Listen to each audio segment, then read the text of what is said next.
boa tarde a todos e sejam muito bem-vindos àquela que é a 42ª live do Entre Linhas, um espaço de conversa norteado pelas palavras de escritores, tradutores e outros intervenientes no processo da escrita de um livro sobre o próprio livro.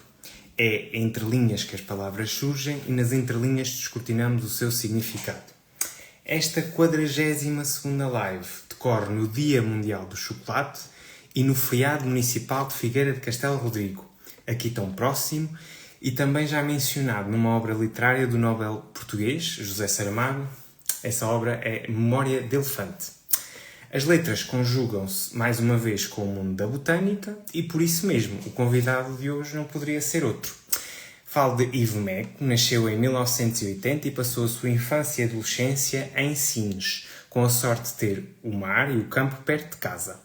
Licenciou-se em Ensino de Ciências da Natureza, Biologia e Geologia pela FST-UNL e atualmente é professor do ensino secundário. Apaixonado pela botânica, tem feito o seu percurso em torno das plantas e da comunicação sobre elas. É sócio fundador da Sociedade Portuguesa de Botânica, foi convidado residente da série documental Paraíso, emitida na RTP2 em 2017 e 2018, escreveu para a revista Visão Júnior entre 2009 e 2020 e realiza visitas guiadas em jardins e parques de Lisboa e Almada, integradas em vários projetos institucionais, sociais e artísticos. Depois de Jardins de Lisboa, Histórias de Espaços, Plantas e Pessoas, editado em 2019 pela Arte Plural Edições, traz-nos agora o seu segundo livro, Das Plantas num Livro. E, portanto, sem mais delongas, e porque não vos quero deixar aqui plantados, vou adicionar o Ivo à conversa, porque é para ouvir que aqui estamos. Olá. Boa tarde. Boa tarde. Antes de mais, quero agradecer o facto de teres acedido aqui a este meu convite, este meu quase desafio, não é? Para falarmos então sobre um livro, sobre plantas, e que se chama Das Plantas num Livro. Isto é, quase funciona aqui como um trocadilho. E é esse. O próprio título do livro é um trocadilho e provavelmente vamos falar disto a seguir, que eu acho sempre interessante, as subtilezas que nós podemos levar um nome que leva outro nome e, portanto, aqui o tema do livro será esse mesmo também. Um tema dentro de um tema. E agradeço também o facto de ter sido convidado, porque eu gosto sempre de conversar e dar a conhecer um bocadinho daquilo que eu faço. Olha, para dar aqui o pontapé de saída, digamos assim, para a nossa conversa, eu queria só ler aqui um excerto que eu acho que consegue resumir muito bem esta deambulação que nós conseguimos experimentar com este livro. A língua, os livros e as ideias assemelham-se às plantas na exata medida em que as quatro se revelam como entidades permeáveis, capazes de influenciar e alterar o ambiente em que se encontram, assim como manifestam a capacidade de evoluir ao longo do tempo ou de se adaptarem como resposta aos estímulos em seu redor, independentemente do seu clima e da sua terra. Eu acho que é assim um excerto que consegue resumir muito bem aqui o que está aqui envolvido neste ensaio. E já agora, como falámos então no título, a primeira pergunta, porquê este título? Então, este título é sempre difícil, portanto eu sou um caloiro nesta coisa no mundo da literatura e de escrever. Portanto, eu acho que é um bocado como a atribuição do nome, portanto atribuir o nome tem responsabilidade, portanto a partir do momento em que nós damos nome a qualquer coisa, temos um vínculo com isso, e é sempre difícil num livro nós escolhemos aquele título que será o título que vai chamar a atenção ou que faça sentido para o livro. Então este Das Plantas no Livro tem aqui vários trocadilhos, como estávamos a falar, e um bocadinho também uma referência aos antigos nomes dos livros assim mais clássicos, das Horas Celestes, sempre da Alma. Portanto, os livros clássicos tinham muito acerca de, este da. E este livro é mesmo isto, é Das Plantas num Livro, e é este trocadilho que eu acho que fui feliz, pelo menos acho, fiquei contente quando o encontrei, ou ele veio ter comigo este título, porque na verdade este livro era no início, era para ser um capítulo de um outro livro, que quem sabe poderá aparecer, uma espécie de um gabinete de curiosidades botânicas. E então este primeiro capítulo o próprio livro já é uma curiosidade botânica, porque tem papel, a sua estrutura toda, o nome de livro, tudo isto é uma grande curiosidade botânica. Portanto, arrancar este gabinete de curiosidades botânicas com o livro. Mas durante o exercício de escrita parece sempre, mas isto era interessante colocar também. Vou deixar esta nota. E de repente aquilo que era para ser um capítulo já tem muitas páginas. Então fico, ok, então este se calhar é mesmo, este capítulo na verdade é por si só, tem sumo suficiente para ser um livro. E então comecei a escrever, ok, então vou escrever acerca das plantas que estão à volta da história do livro. Ou seja, as plantas num livro, do papel, esta estrutura em forma de livro como nós conhecemos não foi assim desde o início. Portanto, associamos também sempre a história do papel com o papiro, e aí eram rolos. Ok, então vou começar a falar acerca de todo este elenco de plantas que estão no livro. Mas ao mesmo tempo depois surgiu-me a ideia de, mas os livros, este objeto, que é espetacular. Quem gosta de leitura é mesmo um objeto mágico. Foram estas plantas que possibilitaram a vários escritores poderem escrever sobre aquilo que queriam.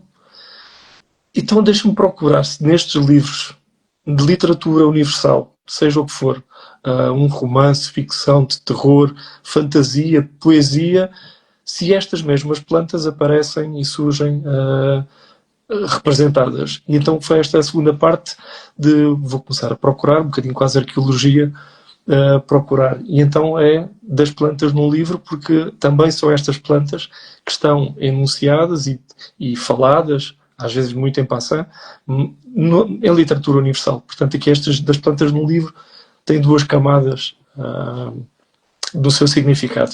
Uhum. E realmente eu até me recordo muito dos inícios dos capítulos, não é? Nos inícios dos capítulos o título nos clássicos antigos era sempre de qualquer coisa, que normalmente resumia sempre a ação que até uma proposta de tema sobre o livro. Eu acho muito interessante isso também, das estrelas, acho lindo, das plantas, é lindo, da alma, vamos falar da alma.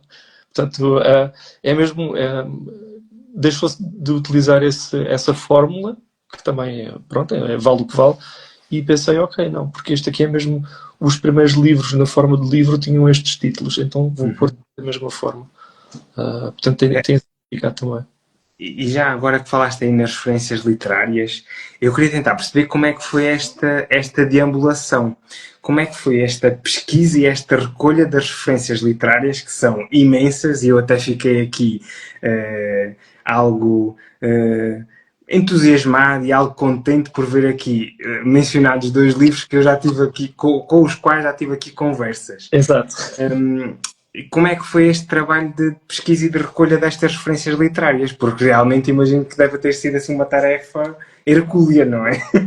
Então, este livro demorei entre leituras, muita leitura, muita leitura, e entre escrita foi 1 ano e meio, mais ou menos. Portanto, para além do meu trabalho normal de dar aulas, foram muitas horas ganhas a ler.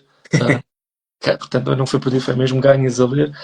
Então foi um bocadinho um exercício de ambulatório também. Eu tenho um bocadinho essa coisa de começar a falar portanto, se isto acontecer nesta live, começo a falar de uma coisa e depois recordo-me de outra e vou fazendo pontos. Então aqui neste exercício, começar, vamos imaginar, sei lá, um tema qualquer, uma das plantas, romanceira, ok. Eu sei coisas acerca da romanceira. Vou procurar a parte científica. Portanto, estes dois meus livros, embora não são livros, são não ficção, não é? E eu acho sempre importante fazer uma boa bibliografia e apresentar de onde, embora cada um de nós saiba muita coisa, há muita coisa que a gente vai ler, não é? E portanto temos que ter um suporte nos ombros dos gigantes, não é? Que eu falo dessa frase também. Portanto, mesmo como a ciência, onde nós estamos, já muita gente trabalhou para onde nós agora podemos ver mais além. E um bocadinho também, quem faz um livro com extensa bibliografia também é dar o reconhecimento a essas pessoas que pensaram, pesquisaram, também fizeram um trabalho. Portanto, faço sempre acho fundamental um livro ter, desta natureza, ter bibliografia. E então aí ia ver parte mais científica, artigos científicos. A internet é fantástica nisso, portanto, um trabalho destes, portanto, é mesmo antigamente escrever um livro, se fosse isto seriam dezenas de anos, provavelmente. Aqui a internet é fácil, procuramos no browser, temos acesso, felizmente, a muitos papers e artigos científicos de todo o mundo disponíveis na internet, fazer uma boa pesquisa e perceber quais é que são a origem desses artigos científicos, fazer um trabalho científico e começar a fazer a parte científica. E depois aparecer alguma questão, ok, romanceiro, qual é que é o nome científico? Ok, Punica granatum, vou procurar. Púnica, o que é que significa? Ok, púnica vem da palavra latina punícia, que vem da palavra grega phoenicas. Ok, vou procurar acerca disto. E isto vai trazendo mais informação. E nós vamos pegar, vou pegar nisto e vou seguir por aqui. A verdade é depois também procurar, e aqui é um bocadinho intuitivo também, eu gosto muito de ler, portanto já tenho, acho que qualquer leitor aí também conseguirá isto, intuir onde é que eu poderei encontrar esta planta. Portanto, de certeza, sendo uma planta da zona mediterrânica, se eu procurar autores desta região, de certeza que aparece qualquer coisa. Então, procurar internet, pomegranate ou Punica granatum literature e encontrar qualquer coisa. E depois aparece, ok, deixa-me ler isto aqui. E, portanto, e é esse o exercício de procurar. Depois, procurar, então, perceber se esse livro de facto tem essa palavra, porque às vezes também pode não estar. E encontrar, felizmente, ou PDFs online, mas muitos deles estão em inglês. Ok, então, segunda parte. Sei que existe este livro, sei que existe este livro, tem esta referência nesta página, e agora vou procurar a Biblioteca Nacional, e, portanto, foram muitos dias, muitas tardes, também na Biblioteca Nacional, fazendo a ponte, ok, vou ler agora esta parte. Muitos deles, o que acontecia, extensas obras, não conseguia ler o livro todo, portanto, o capítulo ali é a parte em que me interessava, mas grande parte deles fiz o exercício de, não, eu quero mesmo ler o livro, porque o capítulo onde eu o encontrei é espetacular. E com isto descobri também uma série de outros autores, também depois, para sair um bocadinho da minha zona de conforto, que eu acho que é normal a quem lê ficar sempre à volta ou dos mesmos temas ou dos mesmos autores, rodamos ali a nossa esfera sempre. Pedi aos meus amigos, pessoas mais próximas, que me indicassem assim, livros de qualquer valor, 3 autores, 3 livros que gostassem. Então, eu não tenho que falar de botânica, não tenho que... Eles ficavam sempre muito aflitos. Mas tenho um que fala de plantas. E eu, não. Se não falar de plantas, propositadamente, melhor ainda. O que eu quero é esses que não esteja a falar da planta. Eu quero é os que apareçam a planta sem que dela se fale. Portanto, é mais ou menos esta a ideia. E, portanto, os meus amigos e colegas deram-me as suas sugestões e, felizmente, consegui encontrá-las na literatura. E esses que me aconselharam, esses eu li todos. Portanto, descobri uma série de novos autores que não conhecia e foi um bocadinho esse exercício. Portanto, é um exercício interessante e de facto é deambulatório, porque vamos encontrando mais coisas e, na verdade, agora cada vez que leio um livro encontro as mesmas plantas e fico, este tinha sido tão bom colocar ali porque é mesmo bonito e ficava... Mas pronto, um livro tem que ser fechado também, não é? Mas isto quase que te deu uma biblioteca, não é? Eu gastei algum dinheiro. Tem mais assim uma coluna de livros aqui à sala, é verdade. Bem, e porquê estas plantas e porquê esta ordem? E como é que foi estabelecer aqui um limite? Porque, se calhar, digo eu, não sei, a determinada altura podíamos acrescentar sempre mais capítulos, falar de E, mais outra. depois existem a parte editorial em que isto era para ser um capítulo, já estás a pisar o risco que isto já é um livro, e isto era para ser um livro com determinadas páginas e já tens o dobro das páginas. Portanto, é um bocadinho, felizmente a minha editora, a Joana, acredita e tem assim a confiança no meu trabalho, e então deixam-me pisar o risco desta forma, mas tem a ver com essa parte também editorial, porque depois tem todas as questões de produção e de valores com que o livro depois fica associado. Mas dizia-te, então, esta ordem, estou a tentar lembrar-me qual é que foi o primeiro. Exato. E, portanto, o primeiro que eu comecei a falar comecei a fazer a introdução do que é que eu vou falar, e apareceu então a questão da origem da palavra livro. Book, livro. E aí indicam-nos logo uma série de coisas. E uma delas era a bétula, em que o nome, pelo menos em alemão e em inglês, book, vem de beech, portanto, o nome da árvore, porque era na casca que se podiam escrever, e foram escritas, e ainda são escritas alguns escritos, documentos. E eu acho que não avancei logo para a bétula, na verdade deixei ali em suspenso, parti para o papiro, porque achei, aqui esta é mais fácil, porque é aquele que está na origem da coisa. E depois tentei colocar mais ou menos numa ordem cronológica, em que ali a bétula sai um bocadinho fora do jogo, porque nós sabemos que os papiros, existem papiros com 5.000 anos, mas também não temos a bétula porque infelizmente não estavam nas condições. A bétula é uma planta do hemisfério norte, portanto as condições para que elas ficassem preservadas, esses livros, tábuas escritas em bétula, muita umidade, portanto eles podem ter sido escritos há mais tempo, mas na verdade não sobreviveram tanto como os papiros, porque a secura ou menos umidade do Egito permitiu a preservação dos papiros. Portanto, não sabemos, os papiros são de facto muito antigos, e então depois, ok, papiros, para onde é que isto vai? Temos aqui como é que os papiros partiram do Egito para o resto do Mediterrâneo, para os gregos e para os romanos. Foram os fenícios. E os fenícios, como é que eles conseguiram andar de um lado para o outro? Porque os barcos dos egípcios eram muito fracos, andavam nos rios porque aquilo era tudo feito em papiro. Não dá para atravessar um Mediterrâneo. Ok, é o cedro.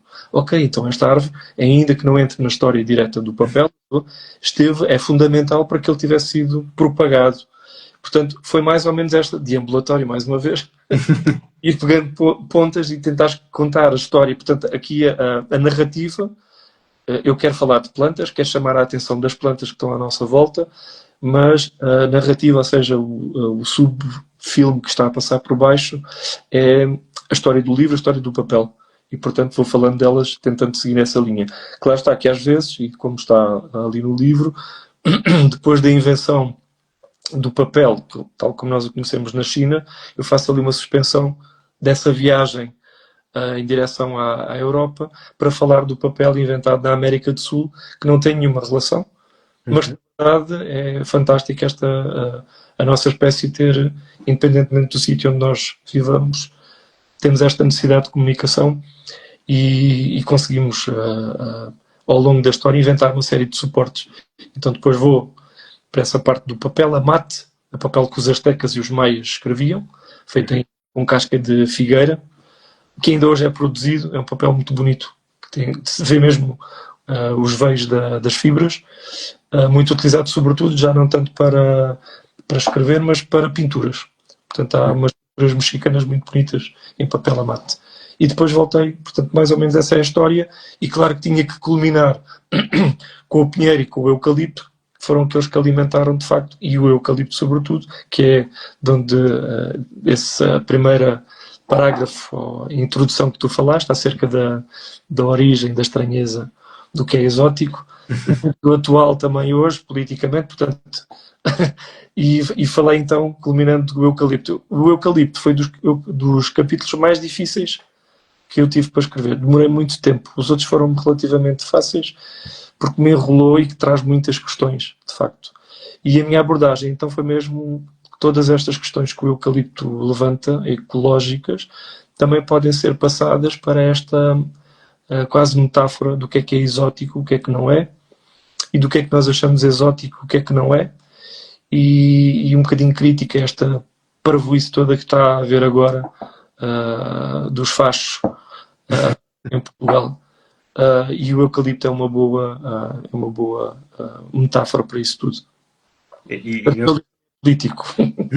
e não deixa de ser algo peculiar perceber, não é? Como é que Portugal conseguiu ser dos primeiros países a ter uma legislação exatamente para isso e agora andamos assim meio perdidos.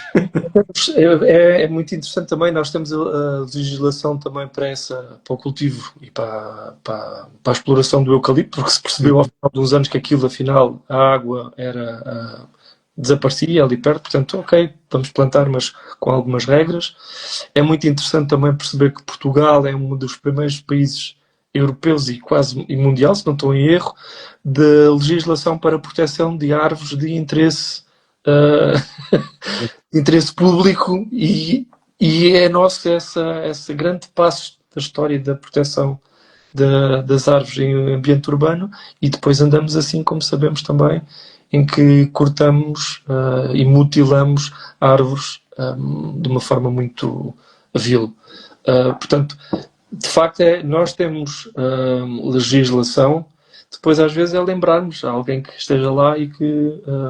portanto, o meu livro também é um bocadinho esta coisa que é um livro de divulgação científica, mas também é um livro de suporte para as pessoas poderem ter uma opinião mais pensada, sustentada, de forma científica, acerca de uma série de assuntos do dia-a-dia. E já agora, porque falaste mesmo dessa questão da divulgação científica, queria tentar perceber, e perceber também a tua opinião, sobre a importância desta divulgação científica para leigos. Uhum. Existem muitos temas, é inevitável, nós acabamos sempre por afunilar os nossos interesses, mas claro que depois, em termos de conhecimento, existem muitas áreas que se calhar convinha que percebêssemos algumas coisas, tivéssemos alguma noção, apreendêssemos alguns conceitos, mas que inevitavelmente não conseguimos. E então qual é que é a importância desta divulgação científica para leigos, digo eu, no nosso dia-a-dia? Eu acho que é fundamental, porque nós temos eu sou professor, portanto eu já dou aulas há quase 20 anos, talvez, por aí. E às vezes fico muito frustrado, não com os meus alunos, porque tenho tido turmas muito boas e alunos muito bons, portanto, assim, no geral, com muito sucesso, mas fico frustrado com o ensino, ou com a forma com que é feita a passagem daquilo que a gente conhece como escola para aquilo que é o dia-a-dia. Eu nunca vejo e não vejo a escola como aquela coisa de é uma antecâmara da vida real. Não, a escola é a vida real. A gente vive na escola. A escola faz parte da vida real. Temos de discutir assuntos políticos na escola que se passam hoje em dia, temos que falar na escola. Portanto, eu não vejo esta ideia, que eu acho que às vezes é uma ideia errada das pessoas, que é, não, isto prepara para a vida. Não. Na escola vive-se já, não prepara para nada. Portanto, assim só teríamos vida ao final de não sei quantos anos. E não faz sentido nenhum. Portanto, às vezes são os conceitos que ficam um bocado enraizados na cultura, e esse era um deles. E esta divulgação científica, se nós na escola temos ciências, física, química, que são áreas, matemática também mais associadas à área das ciências, e temos até ao 9º ano, porque na verdade um aluno que vá para artes ou que vá para humanidades, a parte científica, ciência pura, medicina, matemática, é colocada de lado porque não há nenhuma cadeira acerca disso. Portanto, o que nós fazemos com este currículo e com esta forma, que é, podemos repensá-lo, podemos arranjar novos caminhos, suspendemos a nossa informação científica quando temos, deixe-me pensar, 9º ano, 14, 15 anos, talvez, por aí, certo? Uhum. E se nós não tivermos esta capacidade de divulgar ciência de uma forma fácil, não é simplista, mas mais simplificada, para que haja uma maior apreensão e para as pessoas não ficarem assustadas, significa que nós temos jovens que nunca mais vão ter acesso e, portanto, depois aquilo que ouvem é de ouvi dizer que isto, e depois temos esta maluquice também de que as vacinas fazem mal e de que e dá muita pena, porque de facto é negar dados científicos e factos.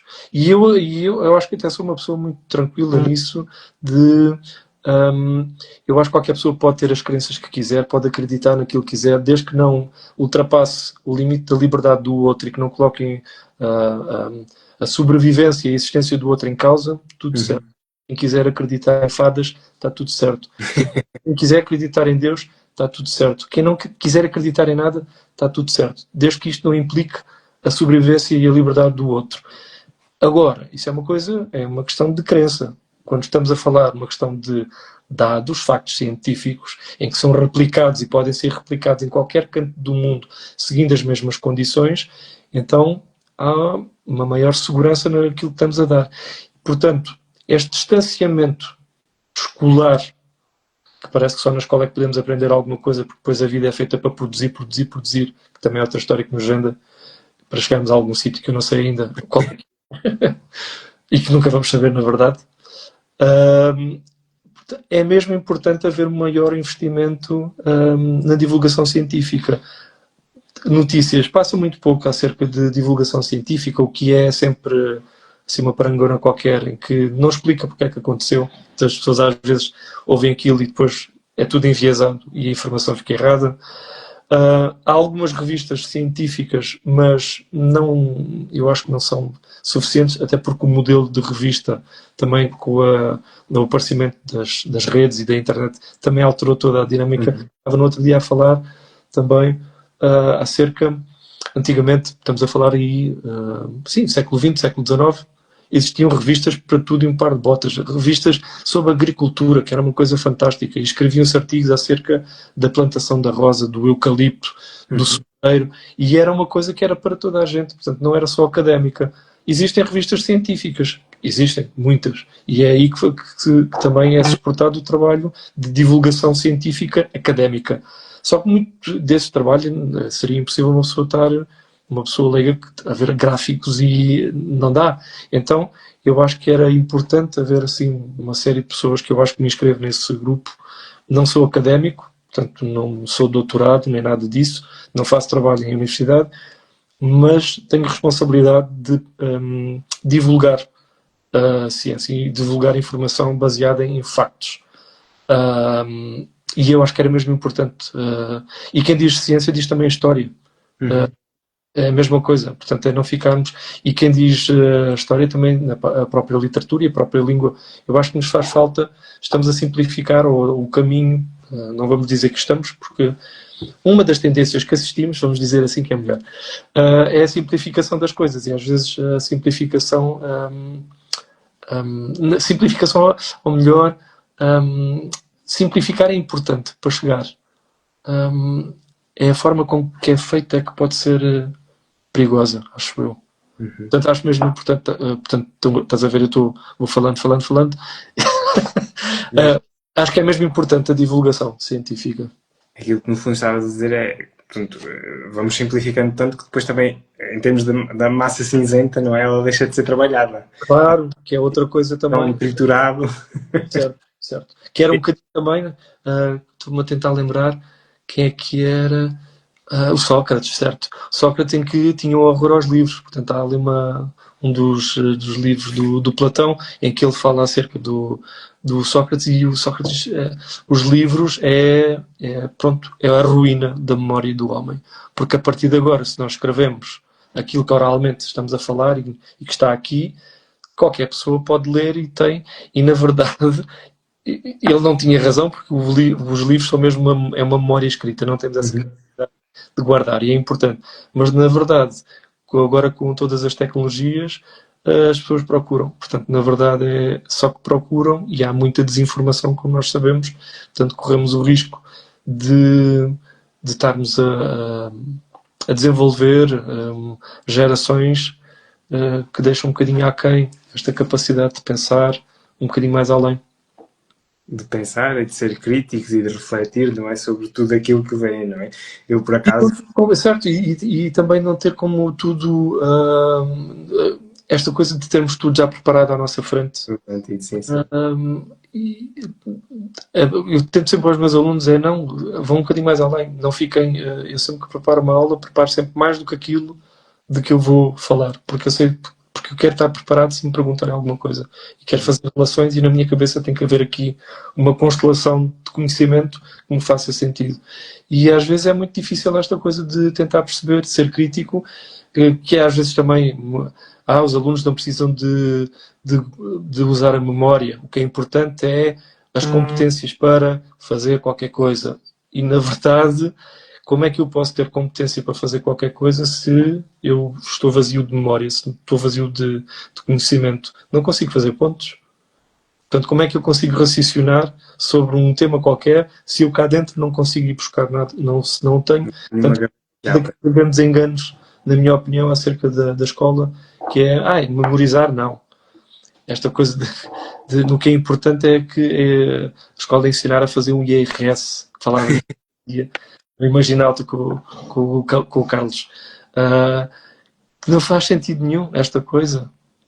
Então é a escola, porque mais uma vez, a escola parece que é a preparação. Não, os pais podem ensinar quando tiverem a fazer o IRS. Podem explicar aos filhos o que é que estão a fazer. É um momento, se calhar, de aprendizagem, como se fosse tudo remetido agora para aprender para a escola. Portanto, o conhecimento per se é super importante. A riqueza do conhecimento é na sua própria existência e não tem que ser utilitária. Eu só vou saber isto para utilizar agora na minha vida. Eu estou no espectro oposto a isso. Saber porque gosto de saber. Exato. Eu, por acaso, ao longo do meu trabalho, também aquilo que faço muito é desbastar esta noção das redes e do que está na internet, porque normalmente o que digo sempre aos meus doentes é, por favor, não vejam nada do que está na internet, anotem, coloquem as questões num caderno e depois, quando regressarem para a próxima vez, perguntem-me. É muito mais fácil, é muito mais fidedigno, consigo esclarecer melhor as vossas dúvidas e as vossas questões. Porque se mergulharem depois na internet, isso é um poço sem fundo e nunca... Pode ser um lodo. Pode ser um lodo Normalmente é. E agora aqui, por causa de outra questão que também entra aqui na divulgação científica. Como é que foi trabalhar estas ilustrações? Esqueço-me sempre dessa parte. Então, porque ilustrações? O meu primeiro livro, o dos jardins, tinha fotografia, era fotografia minha também, tenho aqui ao meu lado, é este que está aqui. Portanto,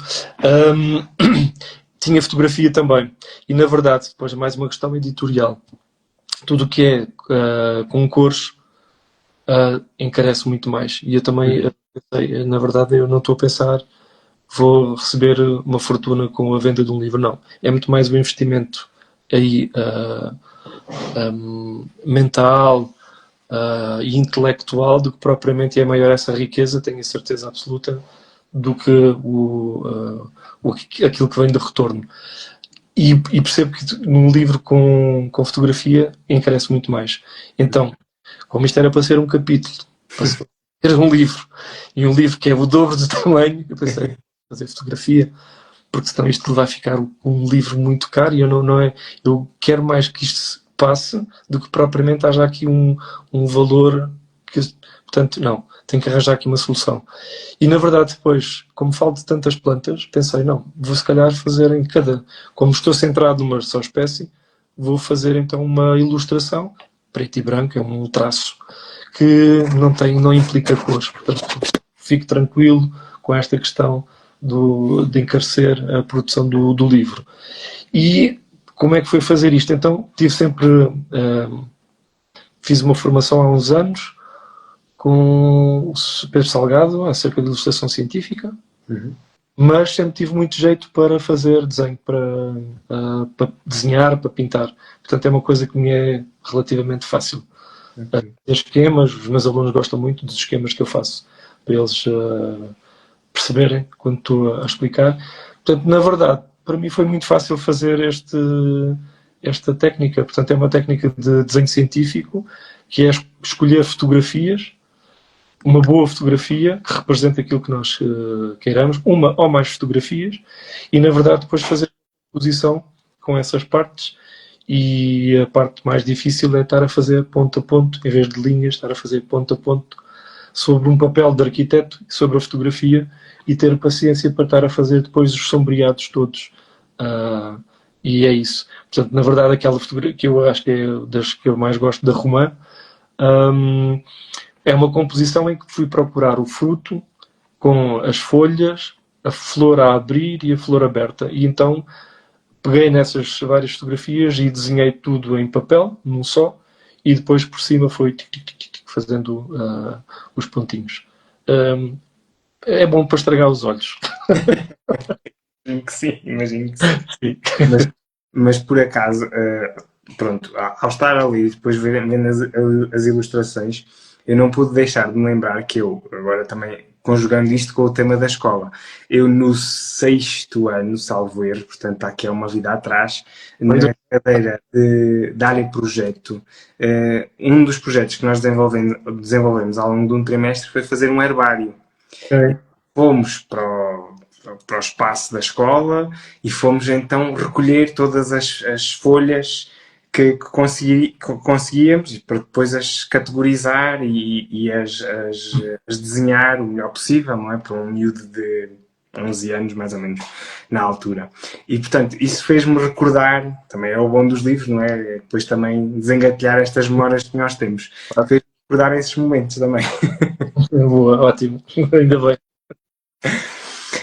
E agora, voltando então aqui à estrela do livro, as plantas. Agora, assim, umas perguntas um bocadinho mais diretas em relação às plantas. Tens alguma planta predileta? Fazem-me sempre essa pergunta, sempre dificuldade. Eu gosto muito gosto da diversidade. Portanto, tenho uma série de plantas diferentes, de famílias diferentes. Depois há algumas que eu tenho assim, se calhar, alguma mais encanto, porque são as aráceas, a família das aráceas, tudo o que é a costela de Adão, os anturos, os árons, biárons, sei lá, o filodendro, todos esses. Gosto particularmente dessa família. Mas não de tudo das outras, acho, gosto de todas. Não há particularmente assim alguma. Esta é a minha planta de eleição. Ok, sim. E agora, existem alguns mitos sobre as plantas que devem ser quebrados? Existem tantos. Então aquele típico que já falei também aqui há uns tempos, que é a questão de se podemos ter plantas ou não. Esse é um grande mito também, que tem que ser mesmo destruído de todo. Claro que sim, podemos ter plantas num quarto. Da mesma forma que também não podemos ter um quarto fechado com 20 pessoas lá dentro. Não podemos ter um quarto entulhado de plantas, mas podemos ter plantas, claro que sim. Portanto, até nos fazem um favor, nós respiramos dióxido de carbono, ou seja, exalamos dióxido de carbono, elas vão tirar esse dióxido de carbono e estão a libertar oxigênio. Portanto, é muito tranquilo, é um daqueles mitos que deve ser desmontado. Outro mito que deve ser desmontado é as plantas não se mexem. Esta coisa, e isto é uma coisa aristotélica, não há movimento e estão aqui paradas. Não. As plantas mexem que se fartam. Nós vivemos a um tempo, a uma escala diferente de movimento das plantas. Portanto, elas vão se movimentando, rodando folhas ao longo do dia, vão mexendo, abrindo flores, fechando flores, levantando folhas, baixando folhas.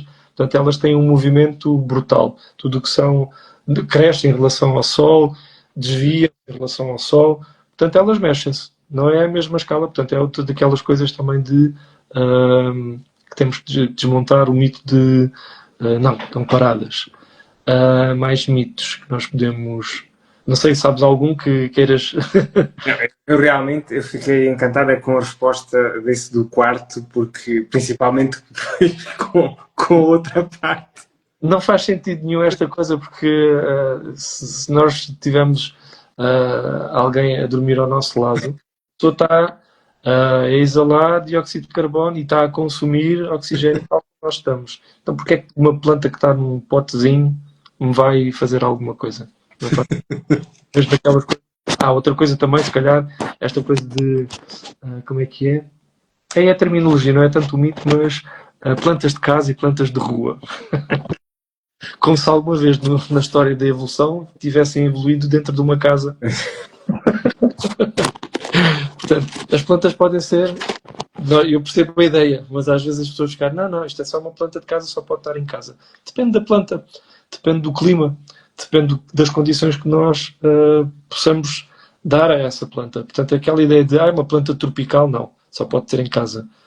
Tropical é uma coisa muito extensa. Portanto, há muitas plantas que nós associamos a um clima tropical. A costela de Adão, uma espera deliciosa, se nós formos considerar, a origem dela é a América do Sul. Isso é mais tropical do que isso. E na verdade ela dá-se muito bem aqui, temos-la na rua e frutifica na rua. Portanto, então é uma planta de casa, não faz muito sentido essa sim, as pessoas, não, é uma planta, pode estar em casa, não é de pode estar em. É mais ou menos essa diferença. Estava a tentar lembrar mais algumas, acho que não me lembro. Deve haver mais, de certeza. E agora outra área que, principalmente para quem tem plantas em casa, é fundamental. Conselhos para cuidar de uma planta. Então, conselhos. Primeiro conselho fundamental. A planta é um ser vivo. Como tal, necessita, tal como nós, de uma série de coisas. Então, a primeira coisa que nós temos que pensar, se queremos uma planta em casa, é isto é um ser vivo, não é um objeto ornamental. Pode ter um uso ornamental, mas é um ser vivo. Então, tenho que perceber o que é que a planta precisa. Precisa de luz, precisa de água, de vez em quando um adubo, pode precisar de mais umidade, menos umidade, e depois aí começamos a entrar nas especificidades de cada uma. Portanto, para quem quer ter uma planta, é mesmo, cá está, mais uma vez, ler, informar-se factualmente do que é que a planta precisa. Portanto, e é tentar replicar para essa planta as condições a que ela pode estar sujeita. Por exemplo, Monstera, voltando mais ou menos, outra vez que é uma planta super comum. Supostamente, então, precisávamos de ter um clima tropical com muita umidade, muito calor. Mas, na verdade, esta planta aguenta estes climas que nós temos. Então, se aguenta, eu posso replicar isto de igual forma. O vaso tem que ser grande ou o vaso tem que ser pequeno? Vamos pensar, é uma planta trepadeira. Portanto, normalmente, o que acontece é que ela pode se tornar epífita, nem sequer ficar ligada ao solo.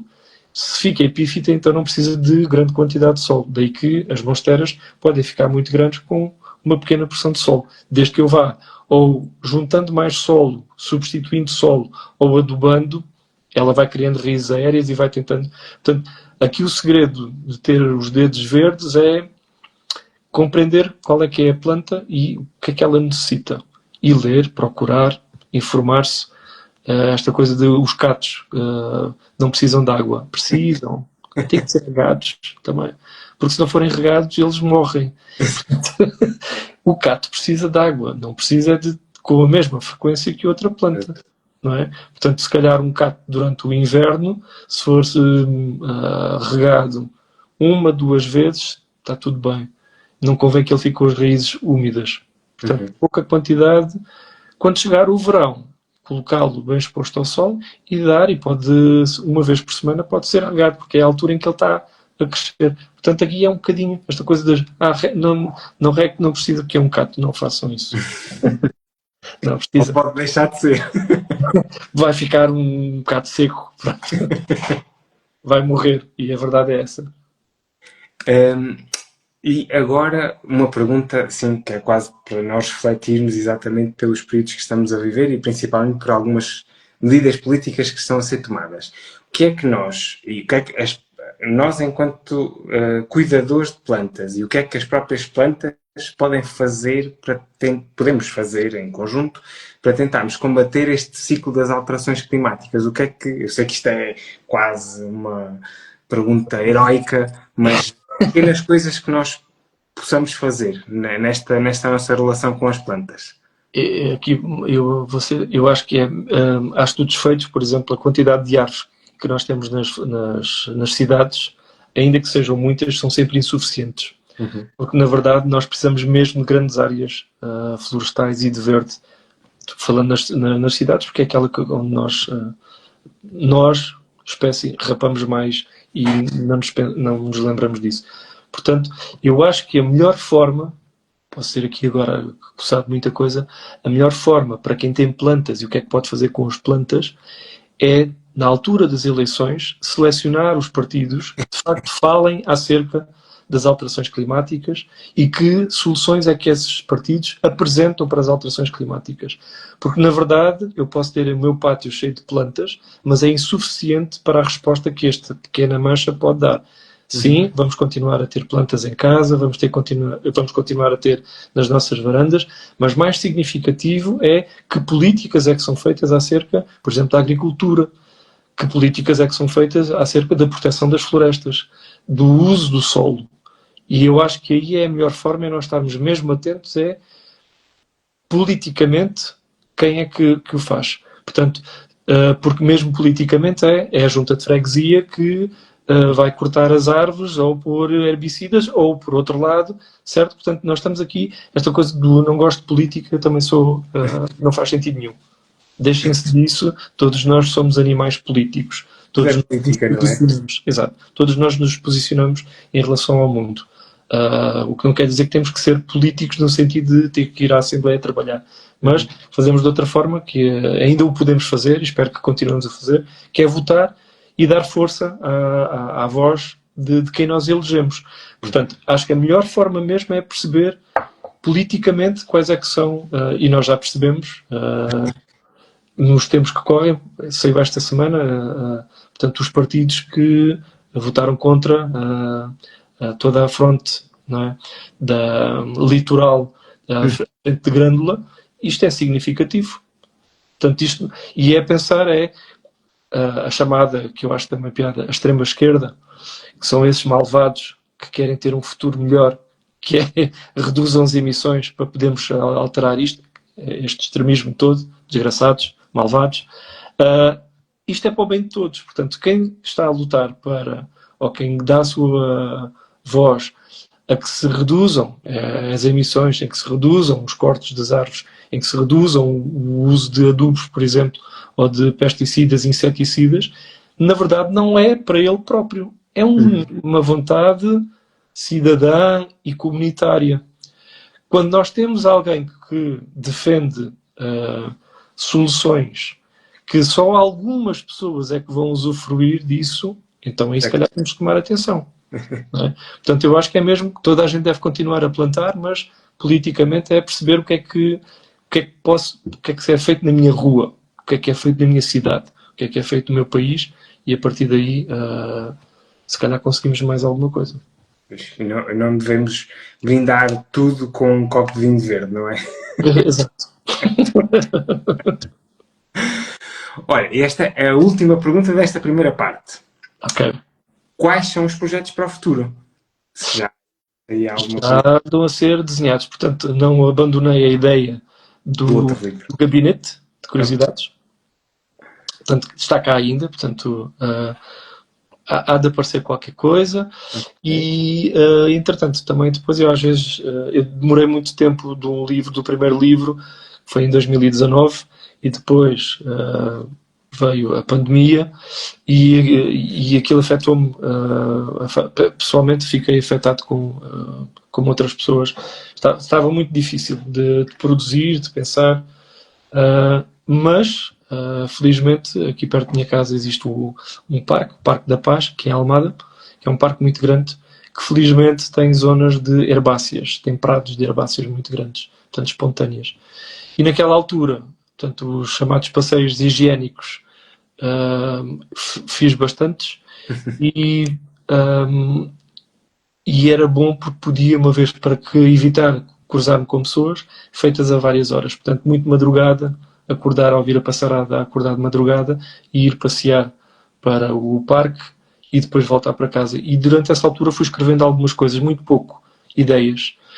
E entretanto nunca mais peguei naquilo. E entretanto agora escrevi este livro e voltei a pegar então nisso que tinha escrito e agarrar porque isto é mesmo uma questão de momentum, é agarrar Se estamos alinhados a escrever, se estamos alinhados na leitura, então é produzir alguma coisa para estar aqui, para não ficar às vezes um marasmo. Então tenho estado a escrever algumas coisas sobre herbáceas. Pronto, vamos ver. Vamos ver. Sim, portanto esse assim, um projeto de escrita, sim, é o que está agora. Sim. Então, agora já falámos sobre o livro, agora resta-nos falar então sobre o autor. São sempre as perguntas que se mantêm ao longo de todas as conversas. E a primeira delas, a ordem também é sempre a mesma, a primeira delas é como é que começou a paixão pelos livros? Eu acho que muito pequeno, porque felizmente a minha mãe sempre comprou e comprava muitos livros. Eu ainda sou do tempo, não sei se das seleções do Reader's Digest. Uhum. E então a minha mãe comprava livros das seleções. Os compêndios. Como? Os compêndios. Os compêndios. Havia muitos livros sobre história, sobre natureza, havia uma série de coisas. E havia também alguns livros que tinham várias histórias juntas, eram literatura e vinha. Portanto, isso existia em minha casa, quando eu era pequeno. Havia também, eu lembro-me, e eu sempre gostei muito de natureza. Quando era pequeno era muito animais, eu queria ser veterinário. Uma pergunta, pronto, acerca do autor, queria ser veterinário. E a minha mãe fez uma coleção que era, na altura também, é uma coisa datada, portanto uma pessoa percebe do século em que pertence, que eram os fascículos. Comprava-se revista na papelaria, eu acho que devia ser, talvez, isso já não tenho recordação, mas semanal ou mensal, não sei. Então guardavam-se os fascículos e depois levava-se os fascículos todos e aquilo era encadernado e podíamos ir buscar. Super bonito, encadernado. Portanto, a minha mãe fazia algumas coleções dessas para mim também, em fascículos. Portanto, na verdade, sempre foi uma presença muito grande e agradeço à minha mãe por ter feito esse exercício, que é ter a presença do livro em casa e comprar livros para mim. Ainda mais simples, antes desses assim, sempre que saíamos, talvez uma vez por mês, um livro de banda desenhada. Portanto, havia sempre o direito, se perguntarmos, eu e a minha irmã, quando éramos, tenho duas irmãs, mas uma veio muito mais tarde, mas perguntarmos se podíamos comprar o livro e a minha mãe comprar-nos tipo patinhas, Rato-Micas, coisas desse tipo. Portanto, a leitura sempre esteve muito presente. E lembro-me, quando tinha 14 anos, foi quando eu comprei mesmo o meu primeiro livro. Lembro-me de guardar dinheiro e ainda tenho esse livro. Foi mesmo, lembro perfeitamente de ter um armário com um livro encostado só. Eram os livros que eu tinha comprado. Os outros estavam no outro estante e aquele era os livros que eu tinha comprado. Que ainda tem, que é um dicionário de mitologia. Portanto, nessa altura eu já achava piada todo esse universo de crenças e de pontos e metáforas acerca do que está à nossa volta. Então é um dicionário, sim, da Europa à América. Portanto, aquelas também já científicas. Eu compreendo perfeitamente, eu tenho essa paixão e aliás eu levei assim a um patamar que ultrapassou isso, que eu tentei fazer o meu próprio dicionário de mitologia greco-romana. Com 10, 11 anos andava eu a folhear os livros todos e depois a fazer as conexões das famílias e assim. Nessa altura éramos muito ingênuos, não é? Porque aquilo é muito difícil e não segue uma linha lógica para quem tem 11 anos. Então, mas este não era o primo da outra, o pai da outra. Então, mas porquê é que agora está a acontecer isto? Era assim uma árvore genealógica, assim com os ramos um bocadinho. Exato. E aqui, ao longo das conversas, eu também tento formular aqui conexões. Lá está, aqui formulamos a conexão entre as plantas e os livros e eu tento fazer as conexões entre as diferentes artes. E tento, então, conectar a literatura com a música. E como? Através desta pergunta, e com esta pergunta eu também tento amealhar músicas para a minha playlist. Se há alguma música ou músicas relacionadas com a escrita deste livro? Boa pergunta. Olha, eu confesso que eu, em termos de música, eu acho que sou assim mesmo um espectro muito variado. Depende do que é que eu quero sentir enquanto estou a escrever. Por exemplo, se quer uma coisa mais séria, se quer, eu acho que é ali um parágrafo que eu quero uma coisa assim, ou um tema que eu acho, costumo pôr música clássica. Ok. Violinos e violoncelos para ouvir e dá-me, não sei, mentalmente a coisa leva-me para esse universo mais, talvez mais dramático, digo eu. Uhum. Ahm, Normalmente o que eu faço, que é uma coisa muito parva, não tem nada de intelectual aqui, desculpem quem está a ouvir, que é utilizar o Spotify Ok. aquela sugestão semanal, Ok. o algoritmo vai criando e depois de vez em quando descubro coisas muito boas. E fico surpreendido, olha, nunca tinha ouvido isto. Mas na verdade acompanho sempre com música normalmente mais calma. Se for clássica, coisa clássica, ou então world music. Adoro ouvir, por exemplo, isso aí fiz quando estava a escrever, e agora estás a falar disto, é engraçado. Quando estava a escrever sobre o bambu, Ok. aí pus música chinesa, música japonesa, coreana, tudo em clássicos chineses e japoneses. Esse fiz propositado, É. certo? Como a playlist também está no Spotify, depois, se quiseres, diz-me as músicas, está bem? Que eu assim também as incluo na Bem, tá playlist. bem. A playlist já está, como deves calcular, 42 conversas. Já consegui aqui amealhar assim um conjunto de canções. Portanto, se depois quiseres enviar assim alguma ou dizer Tenho que ir alguma. procurar, porque depois as minhas listas ficam extensas e às vezes. Mas lembro perfeitamente de ter procurado, ah, na parte em que falo do bambu, em uma série de instrumentos musicais feitos com bambu, que é uma diversidade brutal, que nós não imaginamos. Fui à procura de música clássica chinesa. E há coisas lindas. Ok, Mesmo em playlists no Spotify, sim. ok, sim senhor. E agora, uma pergunta que eu acho que já conseguimos antever a resposta por algo que já disseste previamente. Como é que é encarar uma folha em branco? É sempre aquele exercício difícil. Eu acho que qualquer pessoa que cria, o primeiro impacto é ok. Está-me a ser mais fácil e isto é interessante também. Vamos percebendo e vamos percebendo também como é que vamos crescendo e evoluindo. Às vezes, no início, com o outro livro era muito difícil. O que é que eu vou escrever? Como é que eu vou escrever? Mas não é. E então começava logo a criar uma série de entraves, porque eu, na minha inocência, não, isto, um escritor começa a escrever e a coisa está já ali acabada e feita. E não me deixava, não, escreve aquilo que te apetecer, logo editas depois. Portanto, hoje em dia acho que consigo fazer isso melhor. Começo a escrever e deixo, às vezes tenho que fazer o exercício, deixa-te levar. Porque, mas isto não faz sentido. Não, deixa-te levar, isto depois pode ser cortado, vem daqui, passa para a frente, é apagado, mas criar. E eu acho que é a melhor forma de escrever é mesmo esta, tentar não criar logo, querer ir logo àquele ponto. Eu sei que vou chegar ali, Deixar fluir. eu sei que quero lá chegar, mas deixa ir dar a volta, posso ir buscar outra coisa. E este meu livro é um bocadinho, é o que acontece, esta deambulação, eu sei que quero chegar ali, mas até lá chegar vou fazer do leitor perder-se uma série de vezes e vou falar de história e depois vou falar de literatura e depois mais um bocadinho de ciência e depois volto. Portanto, é um bocadinho não criar o entrave e eu acho que é esta liberdade. Eu acho que escrever ter esta grande liberdade e nós escrevemos o caminho, fazemos o caminho e poder depois editar e reescrever uma série de vezes. E por causa disso que tu disseste, sentiste que neste livro sofreste menos de autossabotagem? Nós somos tão. Obriguei-me a isso. Ok. Obriguei-me a isso, sim. E acho que ainda tive ali o eucalipto, por exemplo, como te dizia, foi muito difícil porque eu estava ali, ai pá, como é que eu ataco isto sem.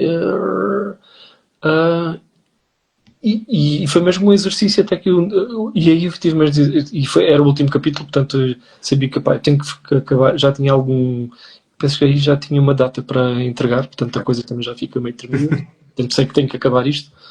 Uh, mas depois comecei, não sem filtro nenhum, escreve aquilo que te apetecer, critica aquilo que te apetecer, põe no mesmo pote aquilo que te apetecer, e o eucalipto falo de linguagem e de xenofobia e de racismo e do eucalipto, vou pôr tudo no mesmo pote e seja o que for, vai escrevendo. É um dos, e depois foi dos que eu mais gostei. Como resultado literário, o facto de estar a fazer essas pontes todas deu-me depois prazer. Portanto, eu acho que é mesmo para quem escreve tentar não criar, escrever, deixar. Mais tarde aquilo pode ser utilizado ou não, pode-se recuperar depois. Mas o exercício é esse. E então agora, aquilo que tu fizeste aos teus amigos, eu vou fazer agora aqui nesta penúltima pergunta. E o número é meramente indicativo. Portanto, podem surgir mais. Ok. Recomendações literárias. Recomendações literárias. Então, isto aqui também, este livro permitiu-me assim, abranger uma série de coisas diferentes. Afonso Cruz foi uma descoberta espetacular, adorei. Que é também um grande escritor português, deambulatório na minha opinião, porque eu estou a ler e gosto disso. Nunca ouvi falar disto, tenho que ir procurar isto. Mas quem é que esta pessoa que está aqui a falar tem que ir falar disto? Mas que filosofia é esta que é? Tenho que ir procurar. E isto leva-me a mais a procurar mais coisas. Portanto, Afonso Cruz, sem dúvida, é um escritor a ler. Posso falar dos últimos que li, Yasunari Kawabata também, que gosto muito, portanto, o autor japonês. Ali o Mil Grous, agora. Já tinha lido o Kyoto, já tinha lido também A Casa das Belas Adormecidas, super perturbador, mas lindo na forma como é escrito. Eu acho mesmo que há uma relação entre a cultura e a forma como as coisas são escritas, e os japoneses têm esta... o Yuki Mishima também tem coisas lindíssimas. O Templo Dourado é lindo, o Marinheiro que Perdeu as Graças do Mar é lindo também, adoro. Li também, portanto, isto aqui estamos a ver é ficção, portanto, tudo um imaginário nipónico. Li também há pouco tempo A Voz do Dono, do Stanislav Lem, mesmo que escreveu Solaris, portanto, ficção científica pura, muito interessante para quem gosta de possibilidades de comunicação com alienígenas e ao mesmo tempo sobre a grande condição humana, que é questionar. Portanto, é um livro muito interessante que fala acerca disso, de uma provável mensagem vinda do espaço, se é mensagem ou não é, e todas as questões que isso levanta acerca. É mais um livro sobre nós do que propriamente sobre quem possa lá estar. Portanto, essa Voz do Dono também gostei muito. Sei lá, que eu tenha lido e que tenha gostado muito. Li também, nunca tinha lido e achei fantástico, Simone de Beauvoir. Todos os Homens São Mortais. Eu acho que não, o que eu li é uma edição em português do Brasil, mas muito bem. Não tem... Que também é muito interessante o facto de ter lido coisas diferentes. Normalmente estamos habituados ao português de Portugal, e como li também algumas e coloquei no livro em português do Brasil, é muito interessante também fazer este exercício de não, isto está correto também porque é a forma como é expressa. Paulino Chiziane também descobri e adorei também. Sei lá, tantos podíamos ficar aqui, podíamos estar aqui agora a falar de uma série de livros. Estava-me a tentar lembrar mais destes últimos que li. Não sei se Orhan Pamuk também gostei muito de ler, turco, Nobel também. A Cor Vermelha, que é um dos livros que eu faço referência, é incrível o livro, é muito interessante. Qual? A Cor Vermelha. Sim. Em que é muito interessante a forma como está escrita, que eu acho que depois às vezes lemos coisas diferentes, vamos encontrando formas muito interessantes de apresentar uma história. E esta é uma história em que podemos estar a seguir um pintor e ele depois passa por um cão, e a seguir nós vamos ver a perspectiva pelo lado do cão, e o cão chega ao outro lado e está uma moeda, e de onde é que vem esta moeda? É muito interessante. Então é esta coisa também de pegar várias histórias. Gostei também muito de ler. E entretanto li também o Istambul dele, que é muito interessante, que é uma visão dele sobre a cidade onde ele nasceu e viveu, e o conflito entre o Ocidente e o Oriente, também na cabeça de um turco. É muito interessante também esse. Eu, por acaso, destes todos que disseste, o único assim que conheço verdadeiramente é o Yukio Mishima Ok. e eu não posso deixar de referir, agora eu esqueço-me sempre é do título, porque é de um livro de contos deles, que é o último conto, mas eu acho que o tenho algures aqui. O dele, do Mishima, só li mesmo o Marinheiro. E já leste esse do Marinheiro? Não, mas Esse é incrível. este livro acho que acho que já está É no verão. Ok. na É isso não que eu conheço. Ok. editora. Mas há aqui isto são contos do Mishima e há aqui um conto que eu gosto sempre de recomendar a toda a gente, que é o último, Vou apontar. Espera aí. que é o Onagata. Onagata? Vou escrever. Onagata, que é o último. Ok. Mas o Mishima é. Este do marinheiro que perdeu as graças do mar é assim muito. Já li há uns anos e é incrível mesmo a história, porque é uma história perturbadora. Portanto, eu acho que o Mishima é perturbador, a forma como escreve. Linda, ou seja, o assunto é perturbador, porque é escrito e é descrito de uma forma tão bonita e depois os temas são tão. Ai, o que é que está aqui a acontecer? Exato. Porque é que isto está a acontecer? E esse do marinheiro que perdeu as graças do mar é dessa forma. É uma história assim muito perturbadora. Um, que eu associo sempre, na verdade, ao imaginário nipónico. O Templo Dourado é a mesma coisa, também é uma coisa muito bonita, mas estamos sempre à espera, vai acontecer aqui qualquer coisa, vai acontecer aqui, e acontece, claro. E eu Mas é sempre uma suspensão do desastre, da ruína que nos leva, mas eu quero continuar a ler, eu quero continuar aqui, eu quero ver onde é que isto vai, é muito interessante. por acaso, eu agora estive no Japão e eu normalmente, quando vou para um país, gosto sempre de ler Ok. autores locais, exatamente para me tentar embrenhar mais ainda na cultura. E li o Rashomon, que eu não sei, é do Akutagawa. Akutagawa. Nunca li. Ok. E Ok, diz. ele também é um escritor de contos e acaba por trabalhar muito bem esta questão do folclore e da cultura nipónica e dos valores. Uhum. Lá está, parece tudo muito empacotado, tudo muito bem delineado, mas depois, assim, escavando um bocadinho a fundo, uma pessoa Tem percebe muita camada, certo? que não está tão bem assim. E Certo. é engraçado perceber isso e depois estar a viver aquela vida que eles tentam viver, não é? Certo. Estava a lembrar agora, estavas a falar aí do Japão. Há um livro muito interessante, não me recordo, eu engano sempre do nome dele, que é O Elogio da Sombra. É de um autor. Eu não sei se é permitido sair da câmara num live, portanto, vou só aqui à estante.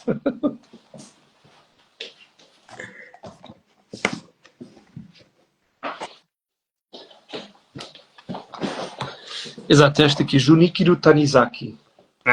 Sim. Já me lembro, já me lembro. Eu acho que é lindo, lindo, lindo. E é esta coisa, o elogio da sombra, a importância da sombra dentro da casa e dentro de nós. E é incrível. É mesmo incrível este livro.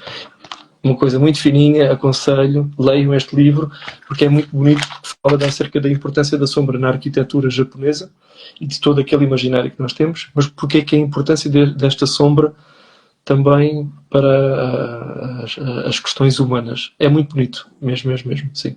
Eu por acaso, neste livro de contos que eu li durante a viagem, é trabalhado muito bem essa noção da sombra, porque eles falam muito no eu Sim. social e depois no eu interior. E a Exatamente. questão das máscaras e desta dualidade que eles tão bem sabem trabalhar. Precisamente. E aqui é explicar a importância da sombra. Ele faz muita crítica das casas japonesas que têm muitas coisas ocidentais, que muito brilhantes. Não. O brilhante, a patine sobre as coisas, traz mais camadas. E o facto dos lacados também, Uhum. de terem cores diferentes e ser mais escuro, para revelar só de vez em quando a cor do.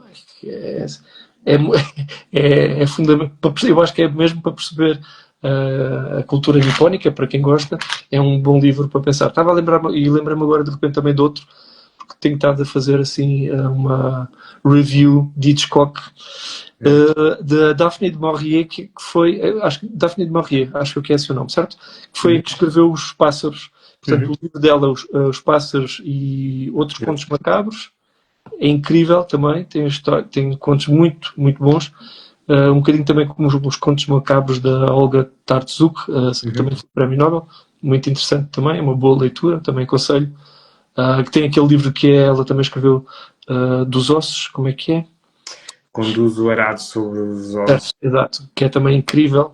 Também, portanto, quem é ativista acerca dos direitos dos animais, tem ali um bom livro também para ler e pensar acerca da natureza humana. Há muitos livros. Olha, e assim, com esta. Aqui também já quase construímos uma biblioteca. Com esta biblioteca, chegámos à última pergunta, que é sempre a pergunta mais temida por todos. Portanto, eu vou fazer assim um preâmbulo para dar aqui alguns. Okay. Porque é uma pergunta que puxa muito aqui pela nossa cabeça. Okay. E então, a última pergunta é: se a tua vida fosse um livro, qual seria o título? O título? Opa! E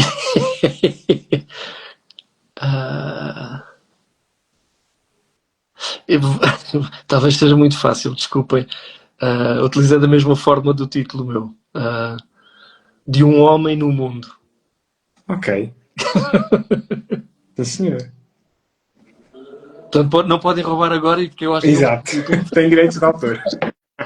é um bocadinho também pensar se isto é um homem, também que é um livro incrível. Exato. Mas sim, eu acho que é qualquer um de nós, de um homem, no meu caso, de uma mulher, seja o que for, que é mesmo importante este posicionamento que nós temos em relação ao mundo e a marca que deixamos cá, seja na literatura, seja na ciência, seja no teatro, seja nas poucas coisas que façamos, mas que sejam importantes para ficar e para quem vem.